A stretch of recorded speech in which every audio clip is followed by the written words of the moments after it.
विश्रीदसादनम् प्रणो देवी सरस्वती वाजेभिर्वाजिनीवती धीनामविद्रयवतु गणेशाय नमः सरस्वत्यै नमः श्रीगुरुभ्यो नमः हरिः ओम्।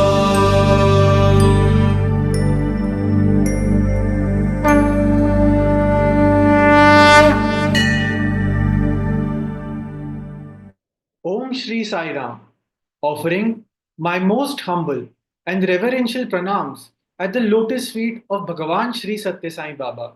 I extend a very warm and loving Sairam to you all. मेरा नाम है साईं उत्कर्ष। मैं कपूरथला पंजाब से Shri Sathya Sai national leadership programme for self transformation के बैच 2025 का छात्र हूँ। मेरे प्यारे भाइयों और बहनों, बहुत ही खुशी के साथ सत्संगत्वे निसंगत्वम सत्संग सीरीज के पहले एपिसोड में मैं आप सभी का स्वागत करना चाहता हूँ। सत्संग, भगवान says, is the gathering of God-bound seekers and is a must for the sprouting of spiritual desire and its fulfillment. Dear brothers and sisters, I would now like to invite our convener, Dr. Gopi Krishna Piditala, to kindly speak a few words on the Satsang series that is just about to begin. Sairam everybody, and a very good evening to all of you.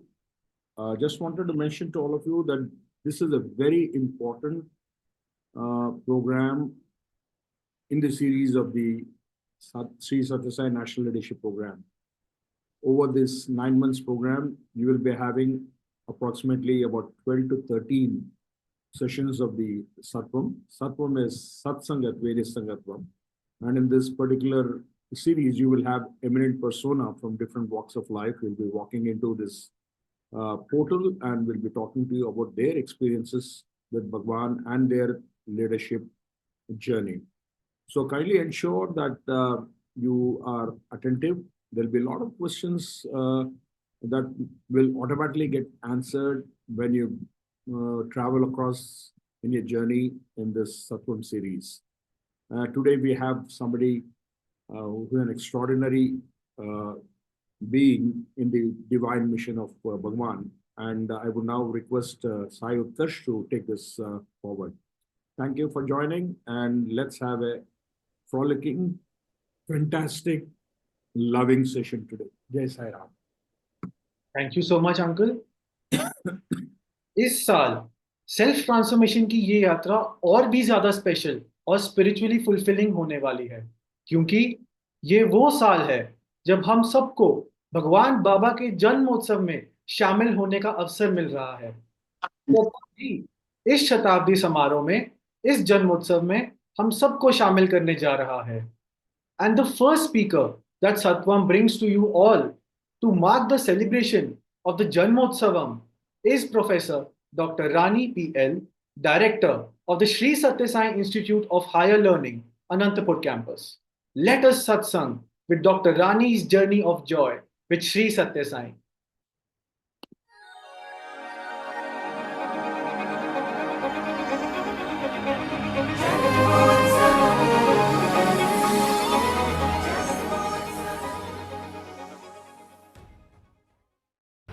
ఎన్ని వేల మంది విద్యార్థులు విద్యాభ్యాసం చేసి నయా పైసా ఖర్చు లేకుండా తమ తమ గృహంలో చేరుకుంటున్నారు. ఎవరికి ఏ ప్రచార ప్రబోధన కూడా సల్పటం లేదు. కానీ వారి ఆనందమే నా ఆనందంగా భావించి నేను ఆనందిస్తూ ఉంటాను. What greater joy can there ever be in life than to have God as the charioteer to steer this journey called life? Professor Dr. Rani PL, who hails from Kerala, has been blessed to be a student of the Sri Sathya Sai Bal Vikas. This beautiful beginning of her journey with Lord Sai then brought her to the hallowed portals of the Anantapur campus of the Sri Sathya Sai Institute of Higher Learning, for her classes 11th and 12th in the year 1988. Thereafter, she completed her bachelor's in science in physics in the year 1993. However, Bhagwan Baba guided Dr. Rani change her course of study and she went on to complete her master's in English language and literature in the year 1995. Following year, the saga of divine love of Mother Sai flooded in her life when he blessed her with the opportunity that she would have prayed for in births of yesteryears, to be asked to join as a faculty by the Lord Himself. Today, Professor Rani is serving as the director of the Anantapur campus of Sri Sathya Sai Institute of Higher Learning and also holds the post of Dean of Humanities and Social Sciences and Language and Literature. In her nearly 3 decades of seva at the Anantapur campus, she has actively contributed to multifarious activities like the Hostel Publications Division, various cultural events, and in many co-curricular activities. As a former member of the Sri Sathya Sai Institute of Higher Learning, Anantapur campus brass band, she has been hugely instrumental in the growth of the women's brass band ever since. Professor Rani is an erudite scholar who has to her credit several publications and authorships. A dedicated educationist, she works day in and day out, offer the best to students of Sri Sathya Sai Institute of Higher Learning and the field of education in the country. A prolific speaker, she has delivered talks on numerous occasions and varied platforms and has always shared the joy of her journey with Bhagwan, with devotees and seekers through various skits, ballads, programs and presentations that she has been most enthusiastically involved with. Dr. Rani is a blessed daughter of Sai who has dedicated her life in the pursuit of work, worship and wisdom. Swami often says, "Tell me your company, I shall tell you what you are." Well, brothers and sisters, Dr. Rani P.L. has been in the Satsang, the company of God Himself, to guide her and to grant her all strength, steadfastness and success. Let's Satsang with Dr. Rani P.L. in her journey of joy with Lord Sri Sathya Sai. Sairam ma'am, I now humbly invite you to please inspire us with your presence and experiences. Om Shri Sairam. I hope the audio is clear. Yes, ma'am. The audio is clear, ma'am. Right. My grateful pranams to our beloved Bhagwan, who I believe is the only power which can transform an ugly caterpillar into a beautiful butterfly, who with his touch can change a bud into a fragrant bloom, who with his love can transmute base metal into gold or his bangaru.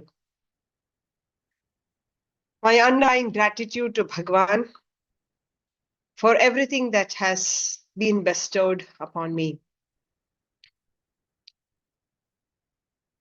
The introduction has been both humbling and, I would say, challenging. So truly humbling because there is anything that is creditable there, it's all to the credit of Bhagwan and his grace, immense grace. And if there is anything challenging in that beautiful introduction, it is because what is not true there as of now will have to become a reality because of the expectations of Bhagwan and my fellow pilgrims. Thank you for setting bars that we have to achieve.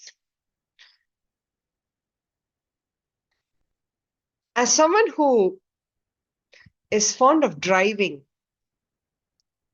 one thing that is periodically important is to take notice of those service alerts.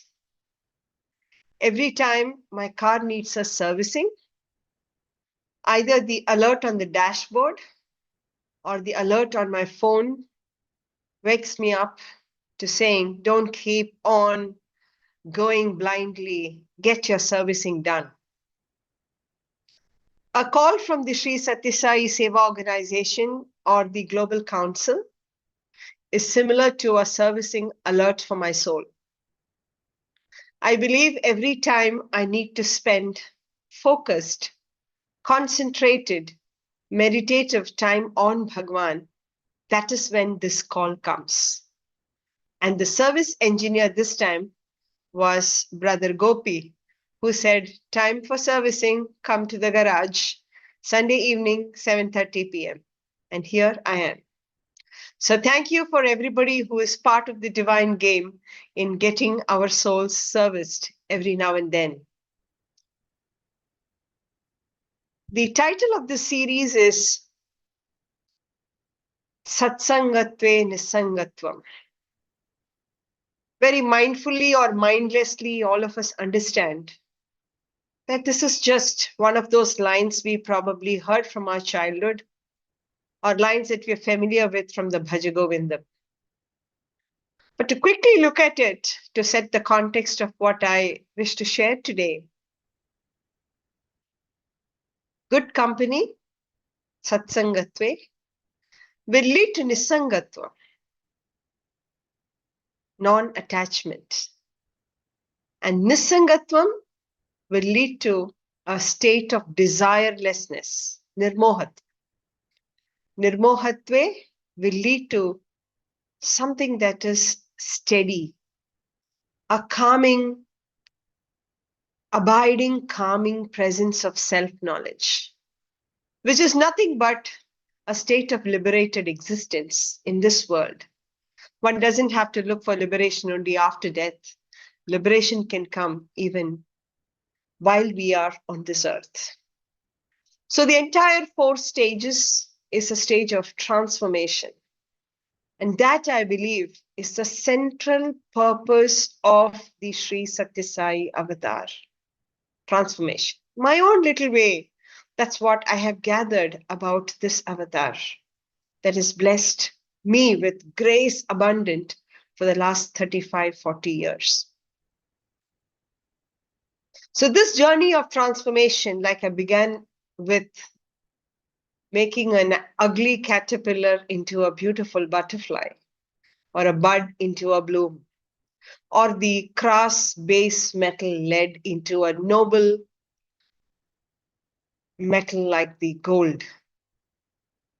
This process of purification and transformation is what all these satsangs do. And I'm sure all of you who have gathered here today, you have gathered here with some intent. You wouldn't want to waste 1.5 hours of your time. And I'm sure the organizing team spend much more time than that organizing it for nothing at all. This shouldn't be one more event like a daily breakfast or lunch that we go through in a mundane manner. Swami says there are 3 kinds of people. Imagine there is a flower behind a bush. This is from one of those earlier discourses. And the flower obviously exudes fragrance. But there are 3 ways or 3 kinds of people who approach it differently. The first category of people do not even recognize the presence of the fragrance. They're so engrossed in everything else around them, they fail to get that fragrance or acknowledge or notice that fragrance. The second kind of people, they recognize there is fragrance, they acknowledge, yeah, there is fragrance, there is a fragrance coming from somewhere. And it ends with that. But there is a third kind who say, where is this fragrance coming from? What is the source of this fragrance? What can I understand? Can I see it? Can I experience it? Can I look at it? Can I hold it? And I believe, fortunately, all of us in this satsang today are blessed to belong to the third category, which itself is one level of qualification done. We haven't gone past that fragrance of divinity as though it didn't exist. We haven't gone past it by saying, yeah, it is there, divinity, something beyond this human life, but I don't care to understand it. We've all been people who have been blessed with the opportunity to try in our own little way to understand that beautiful fragrance of divinity. When I look at my own journey, just about an hour ago, I got a realization of 40 years. Just literally about an hour ago, when I was thinking of how to put together all the thoughts that I had for this satsang.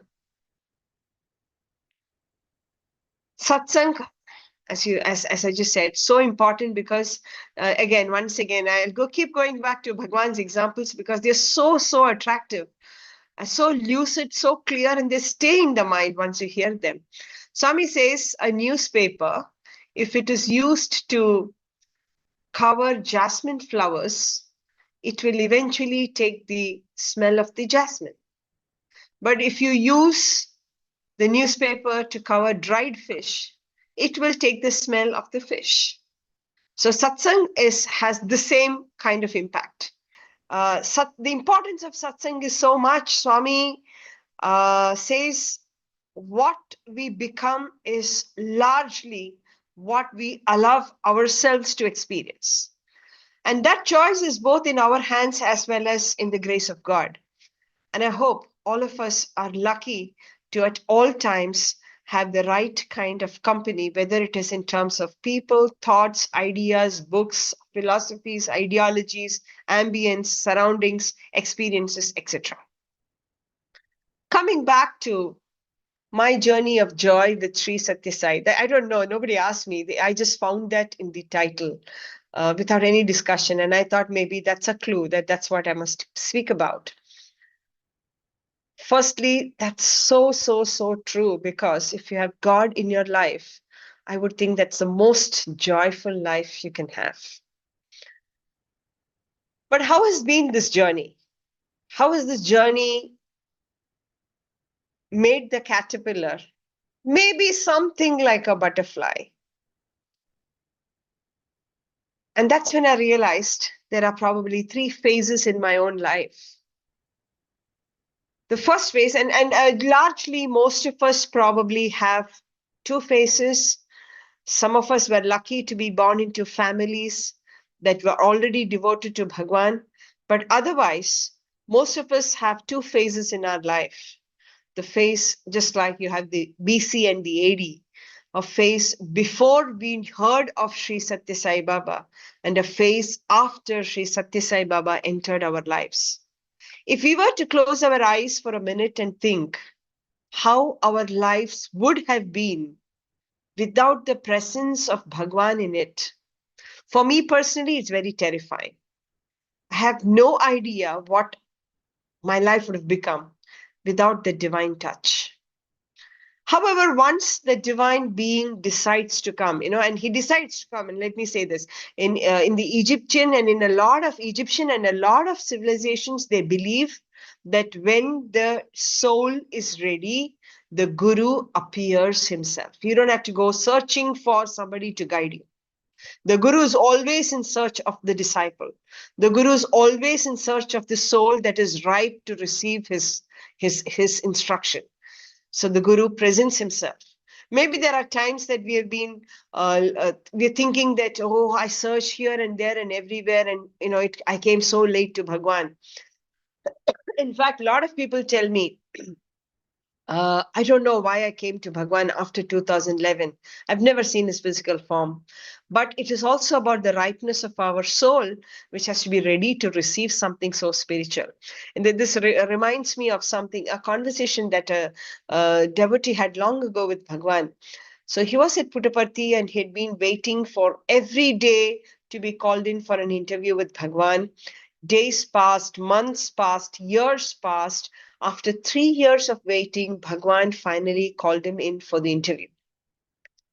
And then he, at the outset, broke down and told Bhagwan, Swami, I've been waiting 3 long, painful years just to get this opportunity from you. And guess what Bhagwan said? You waited for 3 years. I waited for 30 lives for you to come to me. So the absolutely beautiful thing about our lives is that we've been drawn to him. Having been drawn to him, it's so much on us to also try and make the most of it. So I was a little girl of maybe 6 or 7, playing in the backyard of the house one afternoon, I remember vividly, when my father came home with a book and a calendar, both having a picture, not a calendar, picture, a full-sized Swami in yellow robe picture. And when it came into the house, I saw it from afar. And my first instance, childish thought, and I said, who is this man with so much hair?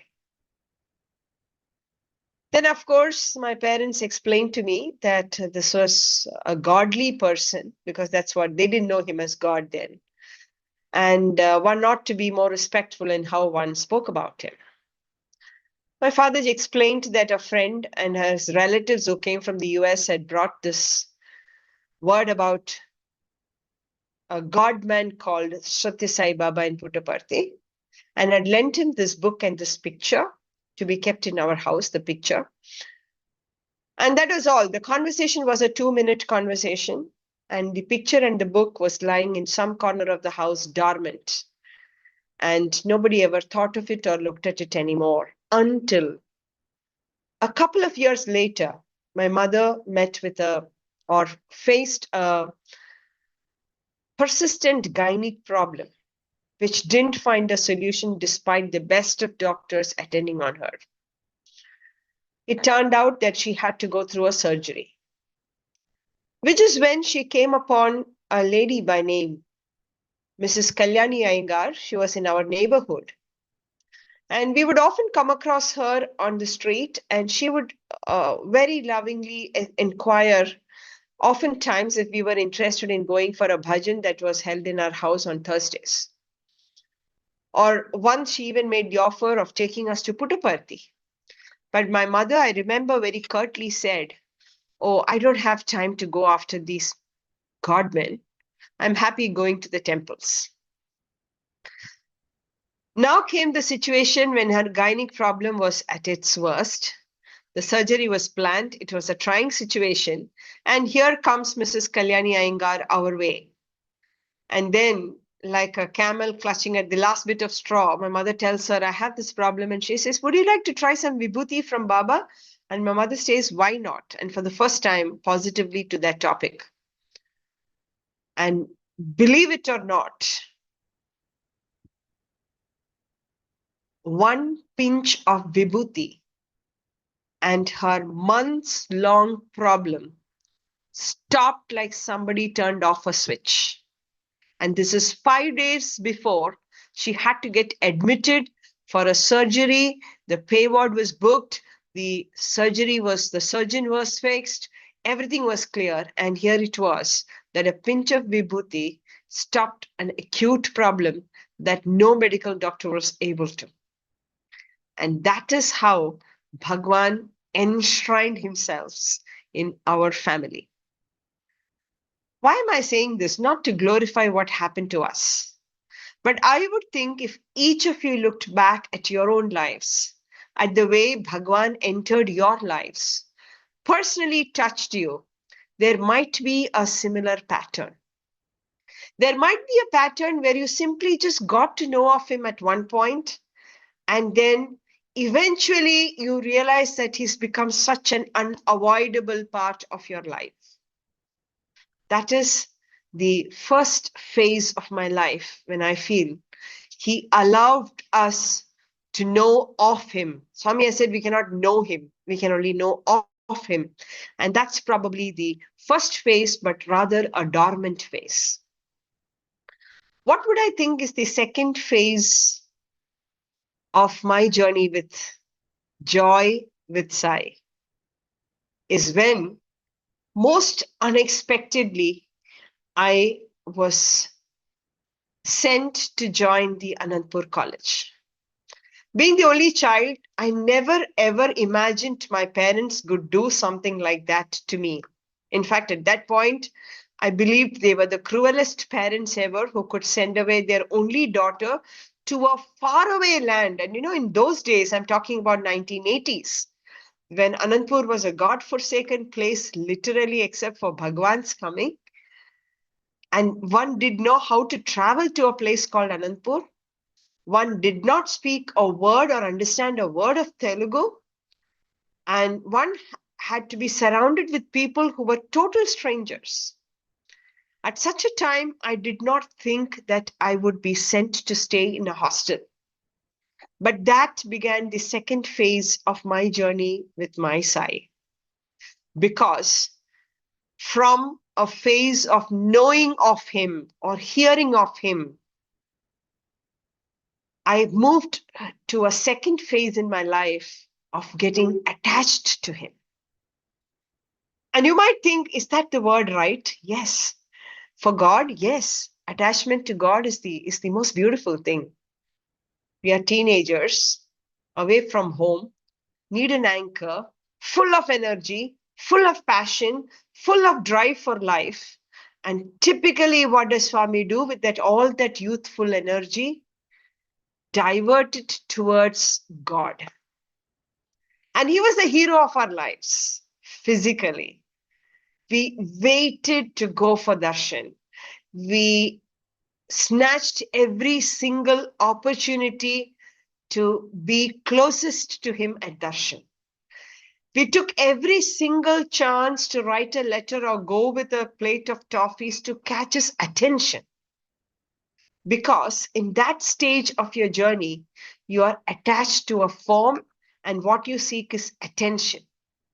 And when I come to the third stage, you will understand how that will also be transformed in his transformative love.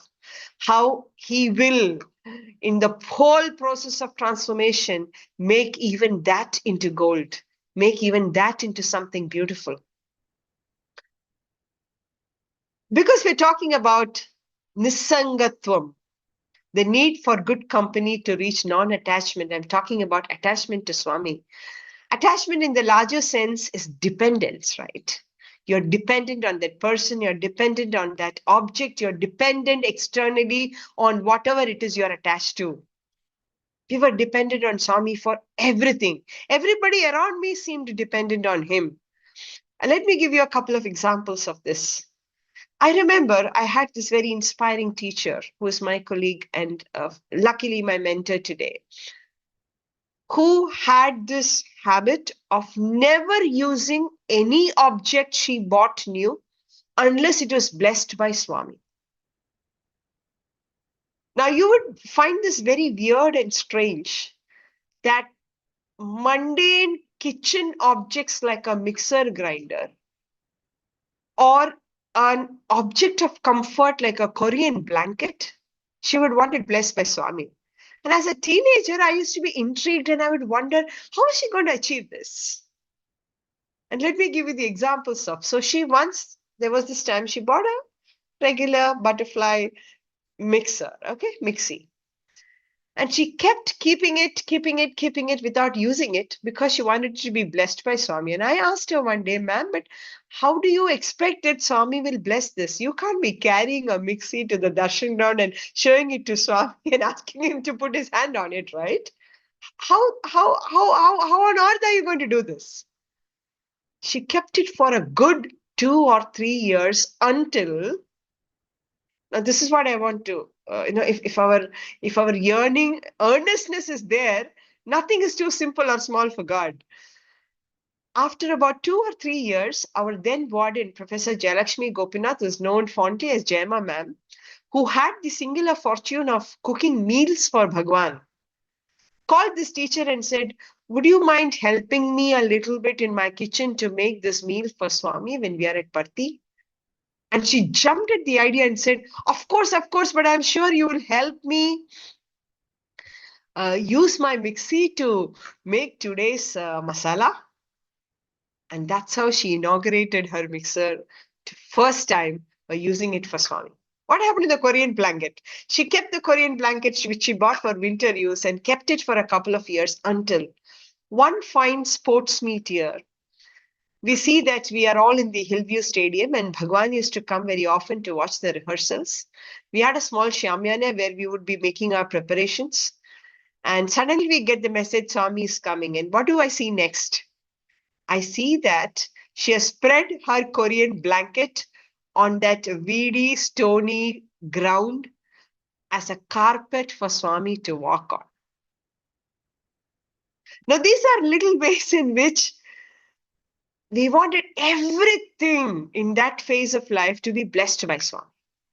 So I had this phase. I was going to my final year. And like you said in the introduction, I was a physics graduate. But you never did anything in those days without Swami's explicit instruction. So I was waiting for my opportunity to ask him, Swami, what shall I take for my final year? We had an interview at the end of my second year. I had the opportunity to ask Swami, and Swami said physics. That interview particularly was teachers and students together in the small interview room. So the interview room was so crowded that we all tightly squeezed ourselves. At the end of the interview, there was one more day the next day before we left back to Anantapur. So the next day morning, around 6 in the morning, I was staying in one of the rooms in West 5. And the neighbor was playing the Suprabhatam on her veena. I woke up to it. It was very beautiful. After that, I went back to a quick doze, during which I had a dream of Bhagwan. In the dream, of the many things that happened, Swami also gives me namaskar. I woke up, I get ready, I go to darshan, and the teacher sitting in front of me says, when Swami comes out, we are all going to ask Swami for namaskar today. Because yesterday after the interview, we couldn't take namaskar because there was no place in the interview. As soon as she says that, I think in my mind, I just got namaskar in my dream, right? Just half an hour ago. I don't know if it's right for me to ask. I kept silent about it. However, whoever came beside me, to my left, to my right, to everybody, I gave the message that when Swami comes, everybody is going to plead with Swami for namaskar. And I, for one, decided in my mind that I was not going to ask. Swami came out those days from Prashanti Mandir. Everybody started, please Swami, namaskar Swami, please Swami. Swami listened. He went past where I was sitting, maybe one or two people, and now the plea was getting louder. And involuntarily, I also joined the plea. When a crowd is shouting, how you join, right? I said, with everybody else, please, Swami. That's all I said. Swami who had gone past me, stopped, turned, looked at me into my eyes and said in English, how many times? I froze in my place while everybody else was trying to tell Swami that they had not got a namaskar, and why was he saying how many times? This was one time that I realized that Swami's dreams are real, because only if it is his will, he will appear in your dream. There were objects that we gathered in that phase of life. When Swami distributed robes, you wanted to have the precious possession of those robes. When Swami distributed keychains or watches or torches, all these are precious possessions in my collection today.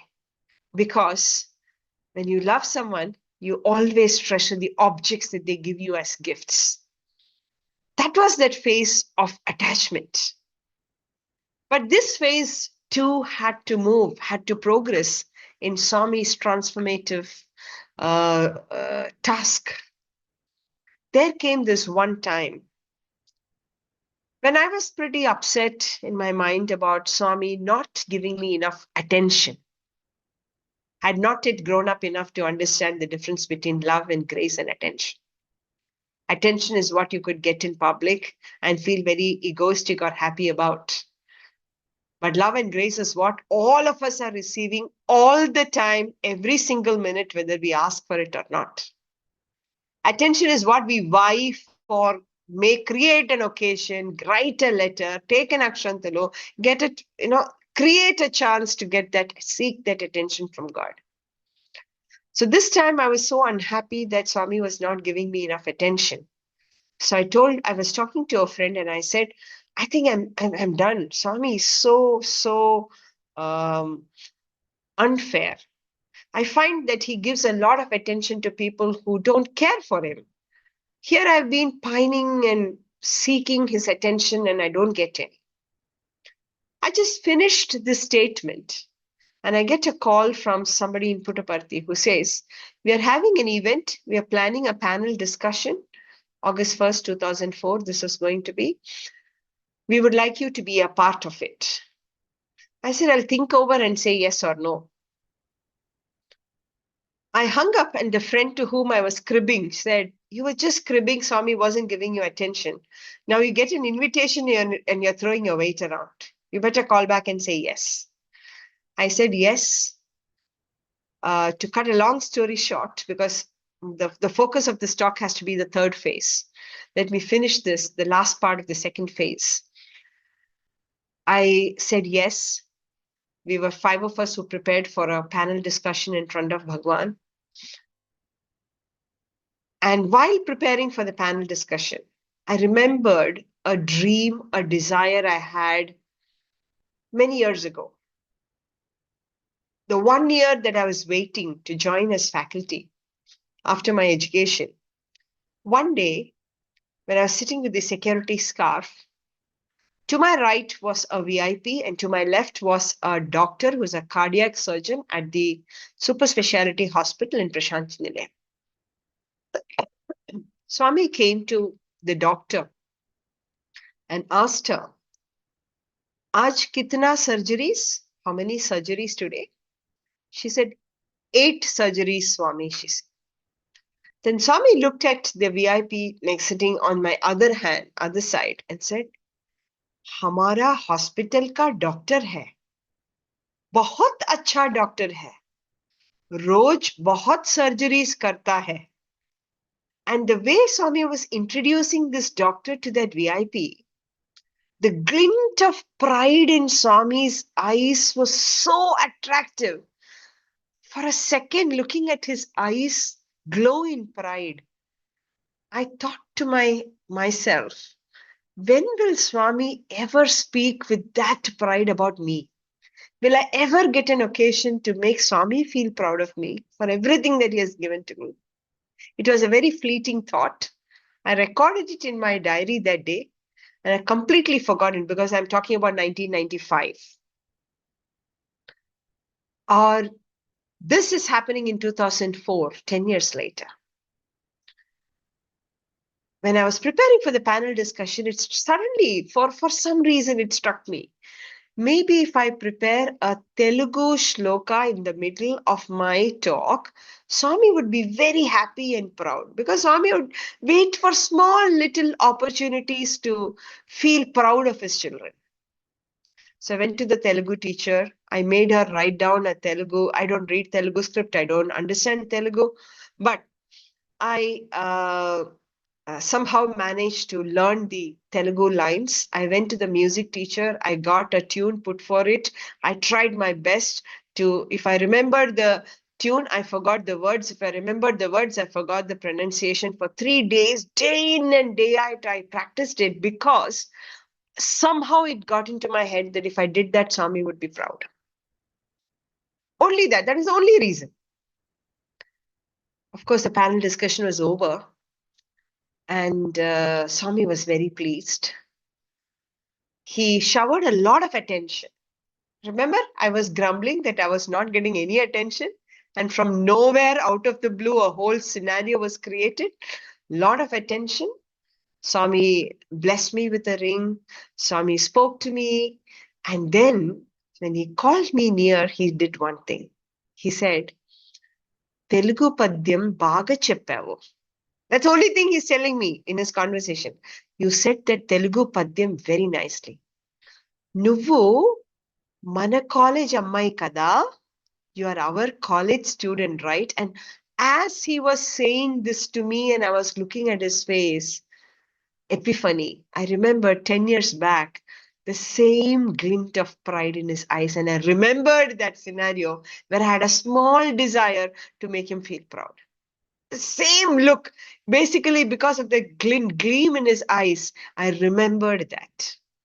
So when we have an honest desire to please him, he will create the occasion for it, even when we have forgotten about it.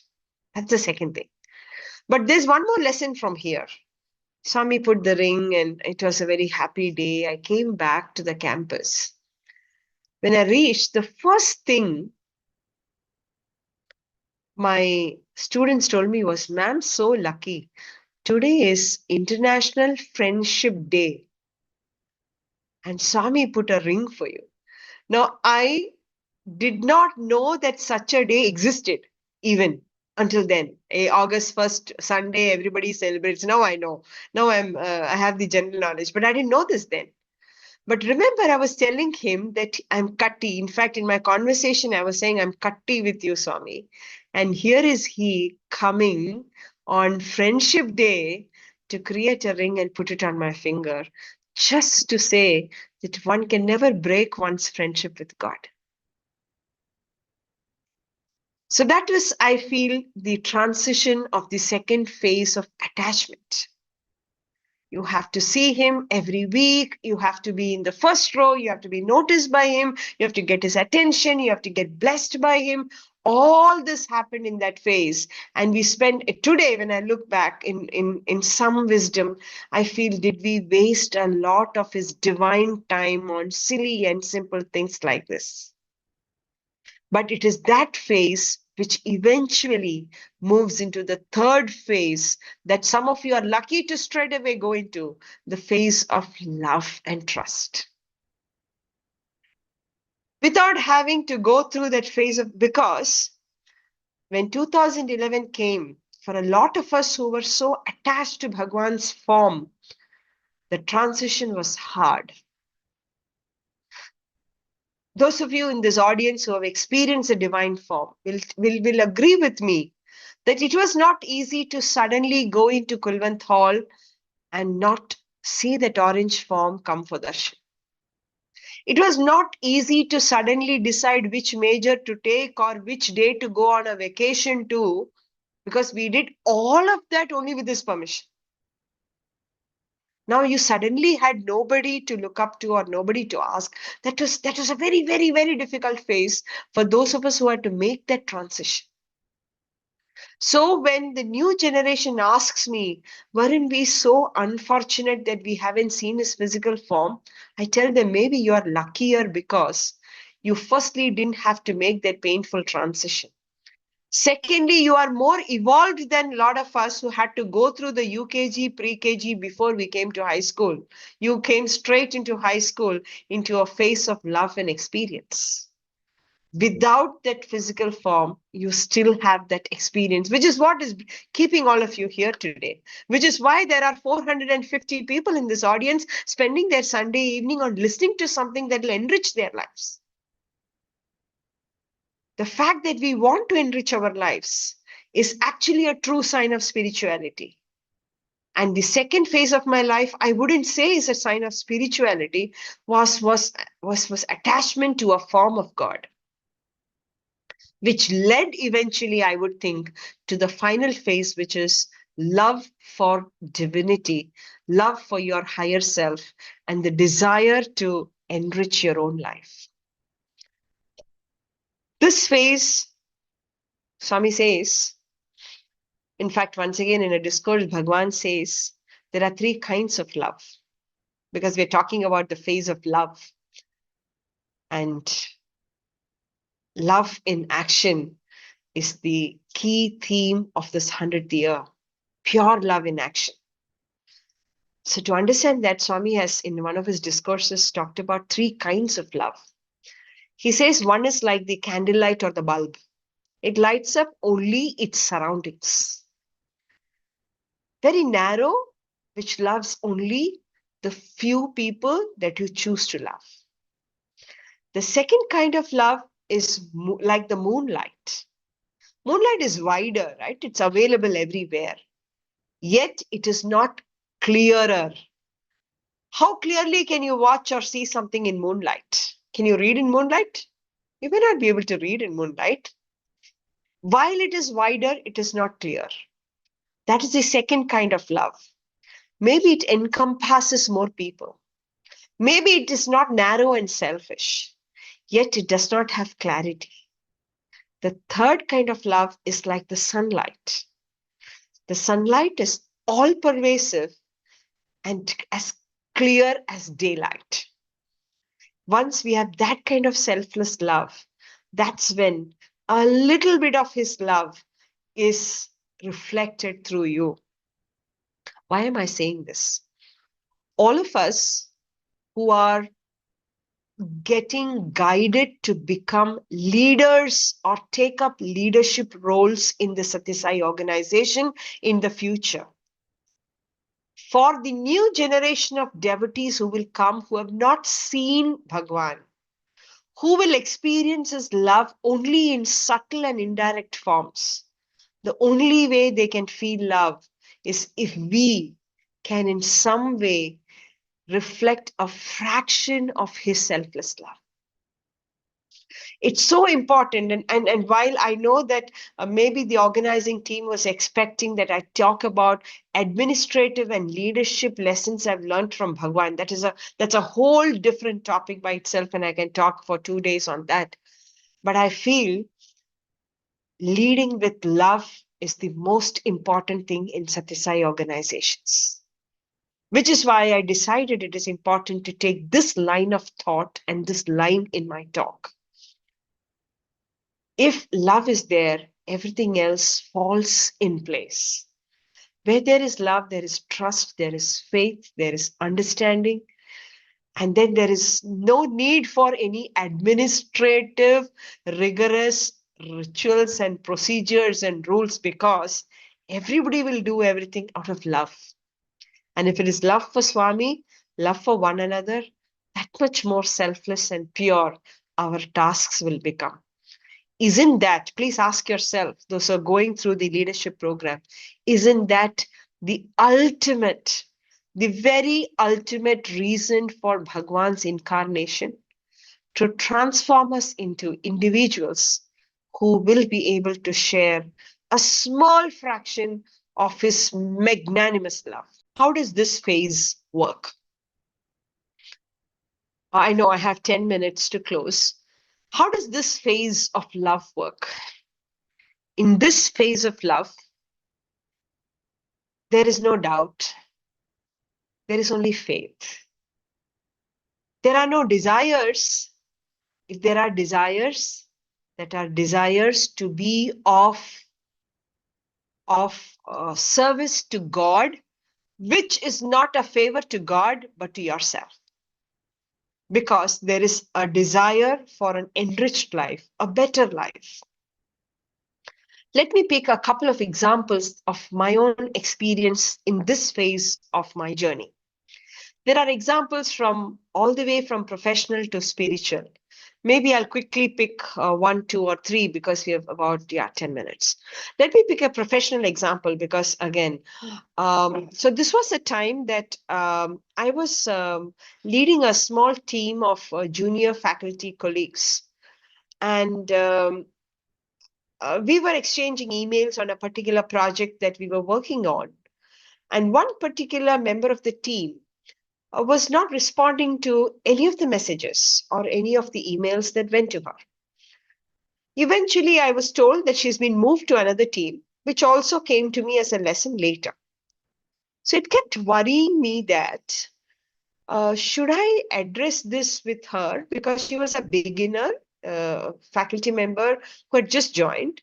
And maybe as a senior faculty, it was my duty, I thought, to explain to her that it was better professional behavior to respond to emails on time, in time, and also to keep the others aware if you have moved on to another team. But I wasn't sure if this would sound preachy, whether it would be taken well, whether I should leave it as it is, or it could lead to, these are not pleasant conversations when you have to make these conversations with your colleagues. So I left it. I kept postponing it. I didn't leave it. It was still in my head, but I kept postponing this decision until finally, 5 days later, one morning, I have this habit of reading heart to heart first thing in the morning.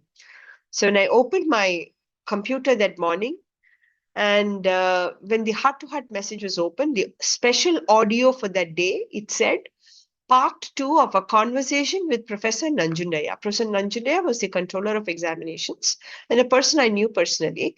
So I got a little interested to hear this conversation.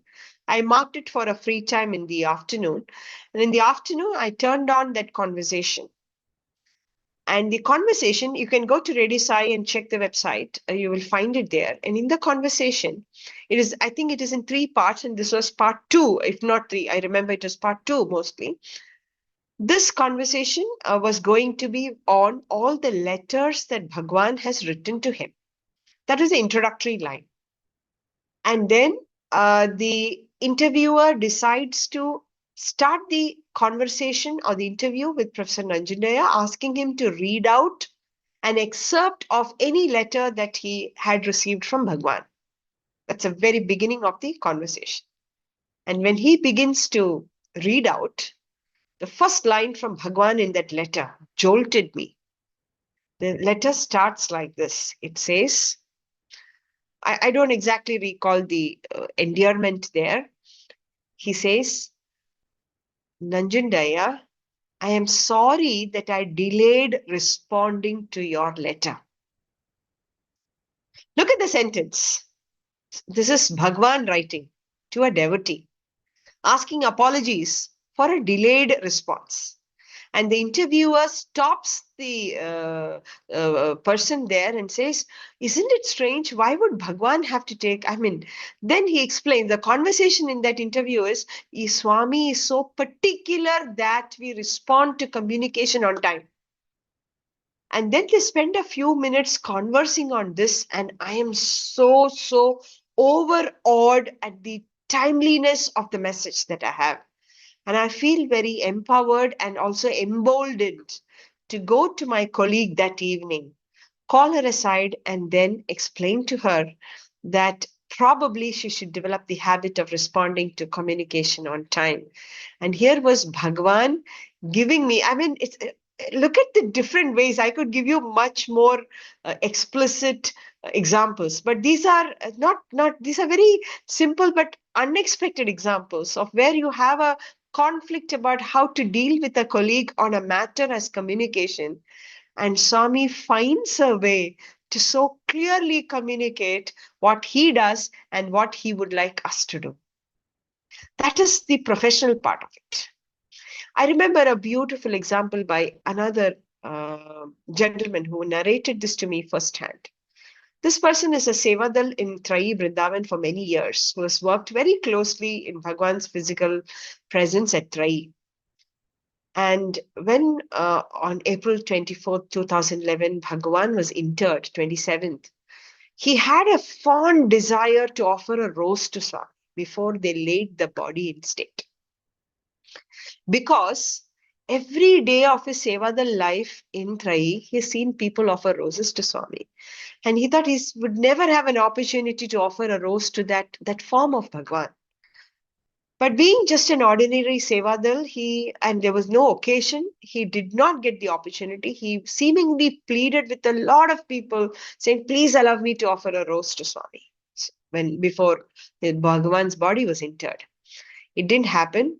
He went back all the way riding his bike to Vrindavan with a very heavy heart that his one small desire for that day could not be fulfilled. He reached back to his living quarters, and at about late evening, he gets a call, he says. He says his hair stood on its end when he received that call, which says one of the elders in Vrindavan calling him and saying, now that Bhagwan's body has been interred, from tomorrow morning at the Samadhi, a Gajamala has to be placed. Will you be willing to carry this garland to Puttaparthi by early morning 4 a.m.? And can you do it every day until we find a proper method by which we can get these flowers transported from Bangalore to Puttaparthi every day? And he says, every single day for a month, he was carrying rose garlands, thousands of roses. He asked, Bhagwan had just left his form. He's still attending to our desires. I'm not talking about when he was walking amidst us. I'm not talking about 5 months after Bhagwan's physical divine body was interred. I'm talking about the day Bhagwan's body was interred. All he wanted was to offer a single rose.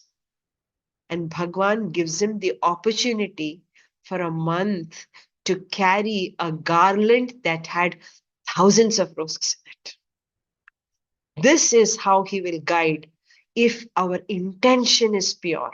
Our intention is with him in focus. And I feel this is a big lesson for all of us in leadership roles in Sathya Sai institutions. Our intention is to serve him. Our intention is to do something in Bhagwan's name. Our intention is not the power, the authority, or the glory that it will bring us. Many stories are coming to my mind, but let me close with one final one. This is my own story, and maybe some of you have already heard it, but I'm never tired of recalling it for myself. By some good luck and merit of many past births, we've all arrived here. And those of you, some amongst you who are so new to the Sathya Sai system, but just signed up for an NLP program, even you have arrived. You've arrived at the portals of Sri Sathya Sai, and now there is no turning back, because this is the turning point of your lives. Whether you see it, whether you understand it, whether you feel it or not, this is it. Let me close with one powerful example that I have. In my own life, 2006, met with a very major accident. And it's a very, very long story, worth 3 or 4 Samarpan talks. But at the end of that whole journey, I was still on crutches. I did not know if I would ever walk again. Today, I'm sitting with an entirely artificial hip after 3 major surgeries. But at that point, I was on crutches and I did not know if I would walk at all. It was 4 months or 5 months past the surgery and all the care Bhagwan had given me at Vrindavan. College was reopening. And now when I come back to the campus, I had to be a totally different person, so dependent. I needed a Western commode. The campus or the hostel did not have any in those days. I needed an attached bathroom, which no teacher had in those days. I needed help for every single thing that I had to do. I had to go to my classes in my crutches. I couldn't climb the stairs. No buildings had lifts. I wouldn't be able to stand for 1 hour for my lectures. There are many things that had to change in my life. From a super duper independent woman to a completely dependent person was a major shift that I had to make. At that point, when the hostel was trying to make arrangements for a room to suit my medical requirements, it was May 26th, and I call up a colleague of mine who was looking at the arrangements, and I say, is the attached bathroom ready? Is the Western commode ready? And she says, so sorry, Rani, it's still in the process. Permissions, trust, working, renovation, civil work, a lot of things are there. So we will put you up in a temporary room and then we will ensure you're comfortable. But somehow it affected me a lot because temporarily shifting to one place, shifting yet another time to another place, all this was unthinkable at that point in time for me with 2 crutches. So after the phone call, she hung up, and lying on my bed in Vrindavan, I said, Swami, all I need to be of some part of your mission is a 6x6 room with a cot, a table, and maybe a cupboard. If you can't provide me that, goodbye to you. And I did this. Goodbye to you, because I was in frustration, totally dependent, bitter moment. I don't even know if I have to go back to work. And if nothing seemed settled, I said goodbye to you. I went back to a restless night sleep, woke up in the morning. For the first time, I'm retrying wearing a sari even after that whole series of episode surgery. Trying to go to darshan in my crutches, sat there. Bhagwan calls all the teachers to that special side between Kalyan Mandap and Trai because we are all leaving back to Anandpur. For the first time, I cannot squat in the first line. Remember the period of attention and attachment where I ran and caught the first row every day to catch his attention? Now I'm the last person in the block because I have to sit on a chair. I can't squat anymore. It's my first closest encounter going to be with Bhagwan after 5 months of care that he sent me through people and his blessings and vibhuti and inquiries. I'm last in the line. Bhagwan comes. He creates vibhuti, gives it to the then director and says, Andarki bottu pettu, he said. So she goes around putting the vibhuti on everybody's forehead. She's just around the 3rd or 4th person when suddenly Swami says, Edi Valu, accident Daina Valu, where are they? Those people who had the accident. And then she calls out to us from the end of the line. I get up in my crutch. I'm taking my baby steps towards him. Every step was like meditation. I had to say Sairam to bear the pain. I had to be completely focused so that I don't trip and fall. I was learning to walk all over again at 40 years. And then there is Bhagwan sitting on his chair. Watch me take every step towards him. And today when I recall this, I feel this is what he does all the time to all of us. He watches, he's there all the time watching us take every step. And I just wish we make our steps towards him and not in another direction. Can you imagine that scene? Swami is keenly, intently watching you and you're walking away from him? That would be a curse. But walking towards him was the most beautiful thing under his watchful eye. He was keenly watching me walk, struggling to walk, but I'm so grateful it was walking towards him. When I reached near him in his unparalleled, inimitable ocean of love and mercy, he said in Telugu, Ippudu etla undi neeku? How are you now? I cannot imitate even 1% closest to the tone of love that he had that day. And then my floodgates opened. I broke down in tears and I told him how grateful I was that he saved my life in that accident. But the point that I want to make is, then he said, Teesko, namaskaram, pointed towards his feet. And I had to take that one step closer to the chair to touch his feet. As I bent to touch the feet, I realized it was a cursed moment of blessing. With my crutch, I just couldn't reach. I fell short of a few inches of reaching his feet. Here is God beckoning to you to touch his feet And here I am, falling short of it by a few inches. Maybe this is what happens to all of us when we are summoned to his presence.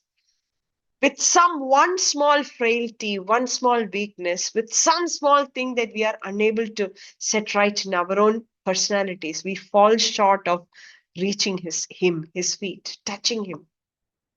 But then he is compassionate. And please remember, as you grow into leadership roles in the organization, please remember what he said to me at that point. He said, bend cheyottu bangaru, che patko. And he raised his hand for me to hold. My tears were falling on his robe. With clouded eyes, I searched for his hands and I held it for a second or two. But the lesson here, I'm not the heroine of the story. The lesson here is, remember what I told him the previous day? Goodbye to you. To that same me, he said, with the same hand, he said, Che Patko, hold my hand, don't leave me. Don't say goodbye to me. So the lesson that I want to say is, Che Patko, bend Chedu, don't bend, hold my hand. And Swami raised his hand. So the message here is, once you've come to him, even if you decide to go away from him, he will raise himself, his hand, his feet, everything to allow us to hold. For me, the lesson was, not even in anger and frustration should you say, I will leave him. Even in that mode, he will not let you, because he specifically comes back the next day to say, hold my hand. Swami will hold all of us, each of you, me inclusive, all of us, because all of us have one common desire, and that is to serve his mission in some small part. Not to do him a favor, but to do ourselves the favor, to transform ourselves into what we are capable of being. And the entire agenda of the Satya Sai avatar was to bring us from what we are to what we can become. You will all blossom under this NLP program into new people with great capabilities, great potentialities, and guided so closely by Bhagwan. With these words, I shall thank Bhagwan for once again giving me this, of mandating this session for me to think of him and to repay my irrepayable gratitude to him. Thank you, organizers. Thank you, Gopi sir. Thank you, everybody, for this opportunity, which is my benefit more than yours. Sairam. Sairam, ma'am, thank you so much for this amazing session. If we have your permission, we would now like to open the floor for question and answer. Thank you, ma'am. Dear sisters and brothers, I'm very sure each one of you have thoroughly enjoyed this session, and some of you have many questions in your mind which you would like to ask ma'am right now. If at all there are any questions, please use the raise hand option on your screen and you will be called with your names, and then you can unmute after your name is called. Alternatively, you can also keep using the chat box to post in your queries and then get them answered from ma'am. Sairam, आप में जो भी participants प्रश्न पूछना चाहते हैं, अपनी screen में हैंड रेस की चिन्ह को दबा सकते हैं या फिर चैट बॉक्स में अपने प्रश्न भेज सकते हैं. Let us now start with the brother from AP, brother Pami. If you could please unmute yourself and ask your question. Sairam, ma'am. Sairam, ma'am. Brother, Yes, I think sir. you are audible, ma'am. You are, brother. Please continue. Sairam, ma'am, I just want to ask one thing. What is the feeling that you had when you first talking with Bhagwan for the first time? After many years, you had a gap for certain time, ma'am. After many years, when you meet him, what is your feeling? Difficult to answer this with one single answer, because like I said, in different phases of our life, the experience is different. When I was a little girl, what Swami said, in fact, I remember my first interaction with Swami was in 1985 when I came with the Kerala Onam celebration team. And we had brought a program from the village. And that's the time Swami was distributing saris. I had not even started wearing saris, but Swami was distributing saris to all those who helped with the program. And he said something that meaning of which came to me only many years later. While distributing the sari to my side was a lady who was telling Swami, என்னோட அம்மாக்கு உடம்பு சரியாதே இல்ல. Means my mother is not at all well. To which Swami said, but when he responded, he was in front of me. He said, உன்னோட அம்மாக்கு புட்டபர்த்தி தான் ஆலயம். For your mother, Puttaparthi is the refuge, is the place. At that point in 1985, we had no clue that my parents will actually leave Kerala, where we belong to, and come to Puttaparthi and spend their life in Puttaparthi. And my mother spent the last 25 years of her life at Puttaparthi. So the conversation was as though to somebody else, but it had a deep meaning for me 25 years later. That is my first conversation. Before I joined Anandpur, the week I was traveling to Anandpur, the Kerala Sevadals were on duty at Puttaparthi, and I joined them. And Swami said, when he was giving namaskar, I said, Swami, I'm joining Anandpur. Swami said, Nalla Ponnaiva, become a good girl. So these are small conversations, the meaning of which you will understand only later in life. It would be like a conversation, you get excited about it. Swami spoke to me, Swami spoke to me. That's a feeling you get when you're younger. When you're older, you start to think, why did he speak to me? What is the meaning behind what he spoke to me? And I have so many examples which we can have in another session, another time, where everything that he said gets a different meaning every time I think of it, sir. So I can't really explain to you one feeling. It's a feeling of joy, awe, happiness, bliss, reflection, a comprehension, all of this together when Swami says something to you. Sairam, ma'am, can I ask one more question? Did you think why Swami gave the duty of training many other women to you? Did you think anytime, Sairam? I didn't particularly think about this question, but it's a good question. And now I'm going to think about it now that you asked me. But I definitely think that a strong desire is like a prayer. And my only desire in life after I got attached to Swami in my teenage was to spend this life for him and with him. In which way he will utilize that or make me do that, I did not know. It just happens that I'm at Anandpur and I am doing whatever I'm doing now.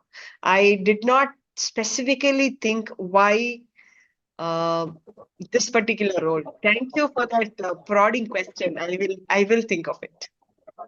And do you think, ma'am, do you think Swami already given the answer to you before?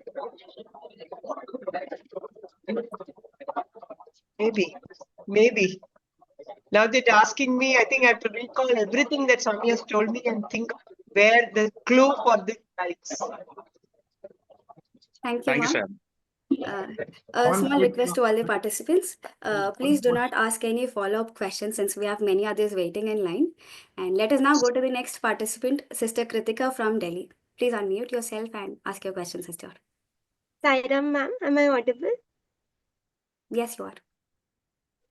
Sairam ma'am, thank you so much for this beautiful journey that you shared with us. My only question was from in between, where you said that Swami asked you to switch over from physics to language. So, like, was there a doubt moment at that time for you? Like, why Swami's asking me to switch over? And because something similar happened with me. I studied zoology for my graduation, I did zoology honors from the topmost scholars in DU, and then I later on switched to French. I had asked through chits from Swami, and I was also wondering, I was great doubt. So, what was your experience? Okay, my answer is two. Firstly, when Swami asked me to do, I doubted him. So I asked him 3 times. The first time was when, as final years, we get what is called the outgoing interview before we leave the college. And I said, Swami, shall I do MSc Physics or MA English? He said, MA English. I was not convinced. Then Swami came in my dream. Then it was April first week and I had to apply. And I went all the way to Kodaikanal where Swami was. And this time, I was a very radical, angry teenager. In fact, I must tell everybody this. When I go to my class and my students ask me, ma'am, tell us a miracle that happened, I say, I am the miracle. If Bhagwan Sri Sathya Sai Baba has created rings and chains and changed people's minds or cancelled cancer, none of that is a miracle. To me, I am the miracle. From what I have been to what he has made of me or is making of me, that is the miracle in my life. But having said that, I had this deep attachment to Swami and didn't want to go away from here. And there were no PG courses in physics here. So if I had to continue, that was my only option. However, being of a radical nature, I had got into terrible trouble with all my teachers and I didn't know if I would actually enjoy staying on campus further. So these are some secrets that I'm letting you know. So I was unsure whether I would be doing an MA in English at Anandpur or an MSc Physics outside. But all the 3 times that I asked Swami, Swami very clearly said MA English at Anandpur. That's how I'm here. Thank you, ma'am. Thank you, ma'am. Brother Utkarsh from Punjab, please ask your question. I hope I'm audible. Yes, you are. Ma'am, my question is the example that you mentioned with the devotee that asked Swami as to I'm waiting for so and so years, and then Swami replying that he's been waiting for him since the past 30 lifetimes. Ma'am, we often hear that Swami is the ultimate doer, he's the Lord of the universe. So why does the Lord of the universe have to wait for his devotees? And ma'am, does the development of love in the 3 phases that you mentioned also Swami's will? Or does our action also come into picture? Lovely question. Like I said, a soul has to be ready to receive what the master has to give. So over lifetimes, we have gathered karmic impulses. In fact, I think there is a discourse of Swami. I'm trying to recall it off my cuff. Swami says there are 4 levels: the animal level, the demonic level, the human level, and the atmic level. And Swami says you have to find out which level you are in. In the animal level, we are gross involved in just bodily comforts. Okay, when we are thinking of just eating, sleeping, being comfortable, exactly what animals do, that is the animal level that we are at. The demonic level is when we go a little higher, but we are involved in qualities like anger, jealousy, selfishness, greed. That is a demonic level. Then there is the atmic level when we are at the level of the higher self. There is selflessness, there is love, there is peace, there is joy, there is the wanting to do service, wanting to improve yourself. That is when you're atmic level. And the human level is actually a combination of all the 3, Swami says. There will be physical comforts that we will look for, which is the animal qualities. There will be some amount of demonic qualities. There will be that potential for atmic. When all the 3 come together, that is a human level. And Swami says, you have to identify at which level you are in. That is what. If you have more of the physical comforts and the animal thing, or more of the demonic thing, which is at what level? So I would think that, I don't know if this is the correct answer, but I would think that what level we are at will determine how we are brought to his presence. Because if you pour water on an upturned container, the water will all go waste. When Bhagwan has to pour his divine spiritual wisdom on us, over lifetimes, whatever we have gathered has to be purified. That purification process is what is sadhana. So, until he has done the 3 years of pining and yearning and purification, probably he did not become eligible to become deserving of that. So, but Swami expedites, he definitely makes it easier and better for us. This is what I think. Thank you so much, ma'am. Thank you, ma'am. We have one question in the chat box, ma'am, which goes this way. Sister Tashi from Ladakh asks, Sairam, ma'am, it is said that Bhagwan is much more powerful in the samadhi form rather than the physical form. Do you feel it? Oh my God. In fact, I think Swami is making me say this. This was one of the things that I wanted to close with, but it's a little personal. However, since you asked this question, so while Swami was physically there as a promise of gratitude, because you can be very easily distracted from the focus with which you join. When you want to work for Swami in the 80s and 90s, when like I said, so attached to his form, what I thought was, I should not get lost in my mundane routine work, which is also another point that I want to make to all of you. So I had promised Swami that every Sunday I would go to Parthi for his darshan, because their work will always be there. I can always say I'm so busy, I don't have time to go to Parthi, I'm so tired, I couldn't.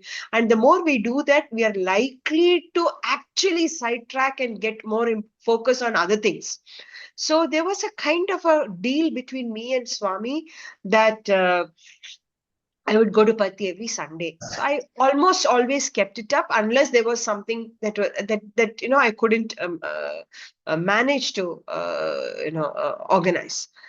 So after Bhagwan's Samadhi, that was in April. The next April, I continued to go for every festival and every time we go to Parthi, etc. However hard it was to go to Kulwanthal without being able to see him. But when Yugadi came, it was April 1st or 2nd week, I remember Yugadi came, 2012. I had gone to Parthi the previous week and I would be going 2 days later because of Vishu and some other meeting.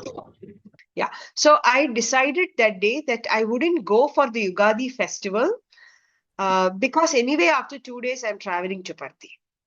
So when all my colleagues were going, I said, no, I'm not going. I'm anyway going after 2 days. It's okay. I'll stay back in the hostel.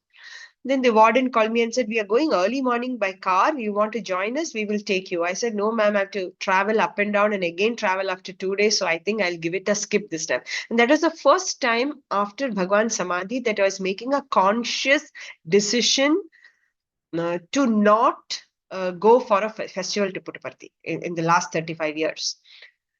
I went to bed and about early morning, you won't believe, 3:34, I hear his voice. Okay, now I don't like to say these things because they're very personal. It can be dream hallucination. It can be interpreted in many ways. So I don't like to say these things in public, but I hear Bhagwan's clear voice, which tells me, and that message is what is as the answer to your question.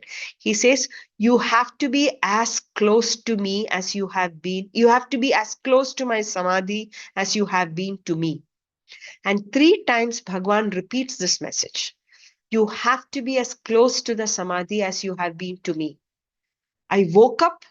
There's nothing. I didn't see him. It was not a dream. It was not hallucination. I don't know what to call this, but I woke up with Bhagwan's voice in this sentence 3 times. I just got up. It was 5 o'clock. I got ready and I took my car and left immediately to Parthi.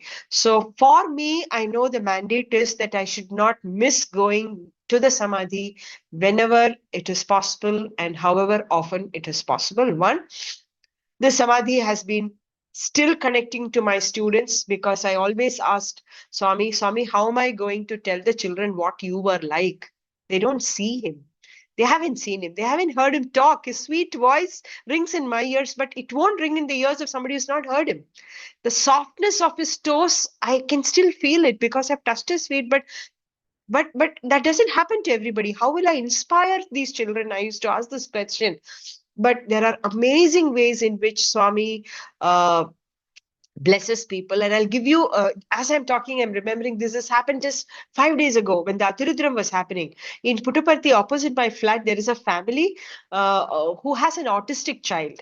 They traveled and came for a day, and they were just there for one darshan. Okay. So before leaving, that mother came and said, we traveled from Bangalore. We just wanted to be here at least for one darshan. And she says, into Samadhi with all these thoughts about her son who's growing to be 16 years and it's autistic, very difficult, etc. She was just touching the Samadhi, and a flower from the top decoration fell on her head. And she feels it was like Bhagwan's blessing on her. Now, you can scoff it off as a very casual coincidence, but what are the chances that out of the hundreds of bouquets that are there in the decoration, from that particular bouquet, that particular moment when she was there, that particular flower falls on her? So there are so many indirect ways in which the Samadhi still speaks and is powerful, is what I can tell you. Again, a lot of examples, but for want of time, I will close with this. Thank you so much, ma'am. Thank you so much for sharing something which was very, very personal to you. It means a lot to each one of us. Thank you. Dear brothers and sisters, समय के अभाव के कारण आपसे अनुरोध है कि आप सभी अपने प्रश्न व्हाट्सएप ग्रुप पर भेज सकते हैं. Sisters and brothers, please, we request you all to send your questions in the WhatsApp group. Due to the paucity of time, we will not be able to take any questions right now, but the WhatsApp groups will be open in which you can post your questions. And we request you, ma'am, that we will compile all the questions and send them to you. And whenever you can, please take time to answer them, and we will then share them back with the participants. As we come to the end of this session, I am overwhelmed and I have no words to express our collective gratitude to you, Rani ma'am. The way you started off the session, saying about the different phases of how we connect with Swami, starting with the before Christ era, giving those examples, with the latest trend being pre-COVID, post-COVID, to the most important part of our lives, which is before we connected to Swami and now when we are connected with Swami. Thanks for bringing out this beautiful timeline, the divine timeline of our lives, which is again very individual and personal to each one of us. There is this doubt which so many of us probably could not ask, but the doubt with whether Swami in my dream said something, whether it is true or not. Thank you for sharing your experience and reaffirming the faith that Swami's dreams are a reality and not something less than that. They're not any hallucinations, they're not our imaginations, but they are nothing but pure reality. Thank you for connecting us through different phases and ending with a very, very strong note of connect, saying that Swami will hold each one of our hands. And all we have to do, Swami says, is to call him and he will be there. So thank you for that divine reassurance you've instilled in us that Swami will hold each one of us personally till the end, even if we stop looking at him. Our heartfelt and collective gratitude to you, ma'am, from the entire organizing team and the participants of Batch 2025. Sairam. I would also like to thank the conveners of the program, Professor Yogendra Verma sir and Gopi Birtala uncle, for making this session possible. I don't think it would have been any other time which would be more appropriate than this for this session to happen. I would like to request Gopi uncle to speak a few words with all of us right now. Sairam, everybody. There's not much that I would like to say after this fantastic, divine, enthralling, mind-blowing talk from Professor Rani. Ma'am, it's not fair on your part, Professor Rani, that you made all my children cry today. Cry, tears of joy I could see in many of the children. Some of them were wiping off their tears. Some of them were bending down and hiding the tears in their eyes. And it's really, really touching. I'm sure that this start of this session, the Sattvam session, we got with the divine blessings of Bhagwan. I really don't know how the name just cropped up all of a sudden when I was just getting to my office. And suddenly, I was looking at the Mumbai Samarpan program, and all of a sudden I saw Professor Rani speaking, and I just spoke to Ganga auntie, my wife, the children, and I said, I'm praying to Swami to get Professor Rani on. And that is how, Swami decides. Most of you had some questions, how does God decide certain things? It is maybe he uses us as an instrument or the tool. That is also his divine lessons again. And getting Professor Rani on board, the director of the Anantapur campus, is a wonderful start for the entire program. On behalf of the chairman and the academic board of the Satsang National Leadership Program, I deem it a privilege to express our gratitude. And on behalf of all the children who are here today, thank you, Professor Rani, for this wonderful moments that you have shared. And I'm sure that we will get to listen to you more now that when we meet in person. I think, do you all agree that we should have an offline meeting with Professor Rani in the Sai Hira Convention Hall? I think, that's how we're going to plan it next. And thank you. God bless you. And the ending, how the question that Tashi asked, is Swami more powerful than what he was?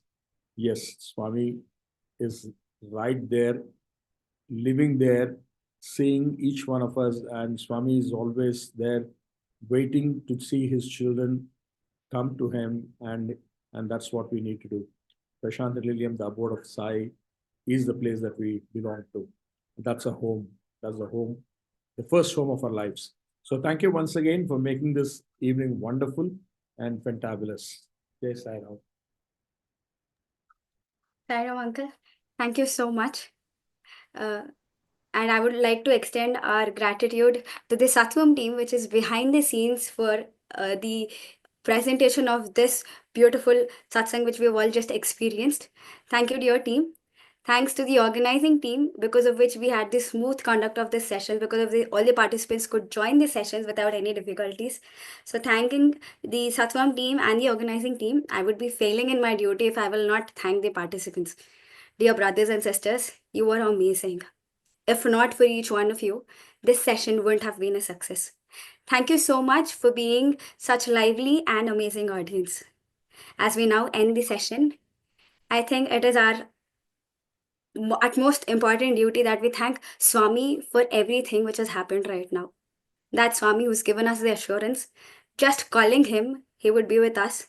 That Swami who's given us assurance after assurance through Rani ma'am throughout this satsang that he will not leave our hand come what may. Offering a collective gratitude to Swami, we will now be ending the first session of the Satsangatve Nissangatvam series of batch 2025 with Shanti Mantram. Thank you. Jai Sairam. Samastha Lokah Sukhino Bhavanthu. Samastha Lokah Sukhino Bhavanthu. Samastha Lokah Sukhino Bhavantu.